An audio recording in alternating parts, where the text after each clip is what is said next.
For Cal, this time of the year, it seems to be the million-dollar question. How is this basketball team going to play? At this point in time, Cal has no idea. But as we continue to preview this basketball team for the upcoming season, Cal, you can tell, has some thoughts. Something else. The word pressure. Does he feel it anymore? And if he does, is it about winning or losing? The excitement for me is we got to figure out how we're going to do this. These kids are going to listen to whatever we say. We got to be right. You can't put a round peg in a square hole because it's Cal ball. This is how we do it here. If you can't play this way, you're out. That's not what we do. Last 2 years, maybe 3, we played with 3 point guards on the floor at one time. 3. Now we're playing with 4 forwards on the floor at one time and maybe 1 point guard. Can you play? Can you run some of the same stuff? What are we going to try to do and how are we going to do it? That's what's kind of exciting. That's the one that, and I feel there's a sense of responsibility for these kids. You can't just say, well, these two shouldn't be playing because they can't play the way you want to play. How about we figure out a way that all these kids can do it? Now, I'm not responsible for them. They're responsible for themselves. They're responsible for building their own self-esteem and self-respect. If they have to count on me to build them up, it's going to be hard here because you're going to get killed 10 different ways, not just from me, everything around you, which means how hard do you work, how much time are you spending? You got to build that self-confidence because that's what you have to have here to really perform. Every game is someone's Super Bowl. I asked them, every team we play knows the date they're playing Kentucky. So I asked my team, when do we play so-and-so? When do we play this team? When, all the top, you know what they said? They didn't know. They all know when they're playing you. That's what this is being here. It's crazy. I mean, I respect them. Dealing with the internet, dealing with the draft list, dealing with the people around them. You got to make it, you got to make it, you got to. And then all of a sudden you're someone's Super Bowl. You're playing against a guy, he's mad. You know why he's mad? You got the scholarship he wanted. And he's going to prove he should have been the guy we took, not you. It's a hard deal playing here. Wenyon, interesting you saying that, said he lost his confidence last year in himself, in his game, whatever. He says he's built it back up. He feels better about himself as a person. He hit a wall. He said he thought he knew what to expect. He had no idea, and he thinks it'll be totally different. I would think the mental part is what you're talking about is tougher than the physical. It's both. For him, he's gained 20 pounds. So when he says, I'm better, I've built my confidence, yeah, you're 20 pounds heavier. You go in that ring and you say, I'm ready. And that dude goes, bap, bap, bap, bap, bap. You go, oh, geez, I wasn't ready. I mean, physically, he could not, by the end of the year, keep his feet underneath him. And I love the kid, and I want him on the court.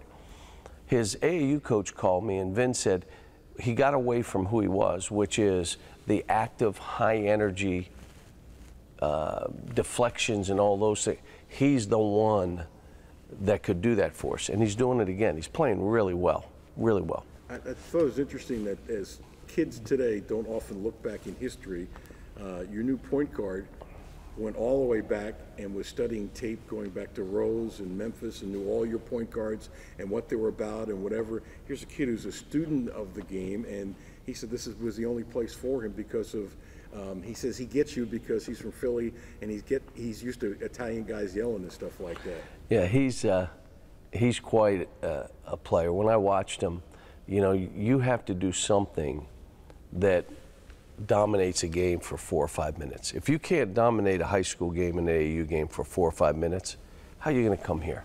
How do you survive here? When you watch him, he would control the game. The issue became for me when playing fast enough. You got to get rid of that thing. You got to fly. And I told him, if you don't do that, it's going to be hard for you to play here. So all of a sudden you're watching him, he's flying up, and I've never seen him play that way. So in a team setting, I said, Quade, I've never seen you play that way. I didn't know if you could. He said, I didn't either. And I said, so why'd you do it? He said, well, you told me. And what else I say? If I didn't do it, I wasn't going to play. I wanted the other players to hear what I said to this guy. If you're not going to do this, I can't play you here. So, you know, I think they all kind of turned around like, wow, yeah, you're all responsible for what you have to do here, what you do best, how you're going to have to play. But he leads on that basketball court. He moves people around. He'll encourage them. You know, the hardest thing to get young guys to do is talk. That's not, when you're in the gym, you hear his voice. You ever feel pressure anymore? For? General, as a coach, you've done everything. You're in the Hall of Fame. You got a ring. Do you ever feel pressure anymore? Sure, because I have the weight of the world on my shoulders for these families. I had a player that committed to us a couple years ago, and his family came in. His father had been on disability because he had hurt himself. Mother worked a job, but they didn't have the TV, they didn't have a phone in the house. I mean, it was, and when he committed, the dad asked the young man to leave, and the mom and dad started crying. Not of joy. This has to work. Anxiety. Coach, this has to work for their family. I went from the business of basketball to the business of helping families a while ago. And what you can all say, it's the banners and it's the school, and it's about these families now. This is the first opportunity for that family to breathe. And guess what? The kid was drafted. He's in the NBA. And when I saw Dad, he was smiling from like this. But they trust me with their child. I feel that. And that's why I say I don't know exactly how we're going to play, because it's not just their child. I got 7, 8 children. How about this? And I'm coaching my own son. And I walk in my door like, hey, why didn't you play? You know, I got it coming at me 10 different ways. It's not the winning and losing. It's not the winning of a championship. I got to win enough. If these kids want to do that, they'll do it. I got a responsibility to them and their families. Their responsibility is to each other and to this program. That's why we're in the top 10 in APR. They finished the term. And it's not internet correspondence. They finish the term. They go to class, they do what they're supposed to do. And that's why when they leave here, they come back. They understand this is a path for many families if we can keep this going. What was different about coaching Brad? If you saw him hit a 3 in a game, was it different than any other player hitting a 3? Oh, yeah. Yeah. And, you know, he's got to be responsible for him. I don't want him to feel privileged in any way. Here's how I want to evaluate players. I evaluate when it's not going well. When things are going well and everything's your way, but you're at Kentucky. You're not getting any calls. I don't care what you say. At home, on the road, every game is someone's Super Bowl. They're lined up with tents. Other than the state of Kentucky, you don't have a whole lot of people rooting for you. Rooting against you, what's a stronger word than that? Okay, so now all of a sudden, things aren't going well. How do you react now? If you're Kentucky, that's got to be fuel to keep you going. Well, my own son, I would love to be there and make it right every time. I can't. He's got to figure out when things aren't going well, when it's not playing out the way you want it to play out, what are you going to do and how you're going to deal with it? If he wants a coach someday, it's the most important thing about coaching. It's easy when it's all going well, you're winning every. How about when you lose? How about when you lose? I can remember playing dodgeball. We were playing wiffle. I was trying everything to get a team, and then I figured out we just stink. They ain't getting anywhere. But you try, and you have that mentality. I want him to do that too. What did you get out of the USA basketball experience going to Egypt at that? It was an honor to coach for our country. I tried to coach that team like I would coach my own guys. That made it an experience for all of them. You know, we had one bad game, and in those environments, you have one bad game. And it wasn't a bad game. The other team, Canada, played really well. We beat everybody by 40. The team that beat Canada, we beat by 40. And then Canada comes in, and one of their players goes for 40 and beats us. That was really disappointing. And, you know, I don't look back now, but for a month I kept looking back. What could I have done different? What could I have done? Because you wanted those kids to feel winning a gold. But being in Egypt, being at the pyramids, riding camels, being around Danny Manning and Tad Boyle and the staff at USA. But again, it took a month of my time. And that becomes a struggle at this stage in my career and what I'm doing. But I was asked to do it. I couldn't say no to USA Basketball, so.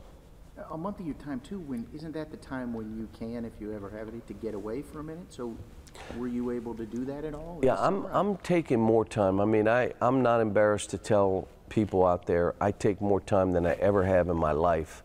That would be added time, but I would have been in New York for the draft. I would have been bouncing around. It wouldn't have been just a solid, but my wife and I spend time away from Lexington. You have to at this stage. I mean, and again, if I'm to sustain what we're doing, like if I told you the last 3 days of what I did, you're in homes, you're with people, you're trying to build people, you're going into a gym, you're bouncing, you know, you're getting to a hotel room, like, and for me to keep this going and not cheat the position, because this position is different. This position, you have to be more than just about basketball. You cannot be in the office watching tape all day. You got to be involved in the state. You got to be involved in the country. You got to be involved in different things because the position calls for that. And then you got your basketball. And then you got all the stuff the university wants you to do. Then you got your own family. So I'm enjoying it. I'm you know, what I'm doing and how I'm doing it. But believe me when I tell you, I'll use this term, there's no crying on the yacht. I get rest, I do bounce around a lot, but I have time away that makes this job doable year after year. You also, with this job, you have access to people that other people don't. Who is a business leader or somebody that you've really taken a lot from? I mean, people consider you to be like a marketing genius. Is there someone who you look to? Well, Ken Blanchard, John Maxwell, John Gordon's been great, who's more of a positive. Bob Rotella, and I could go on and on.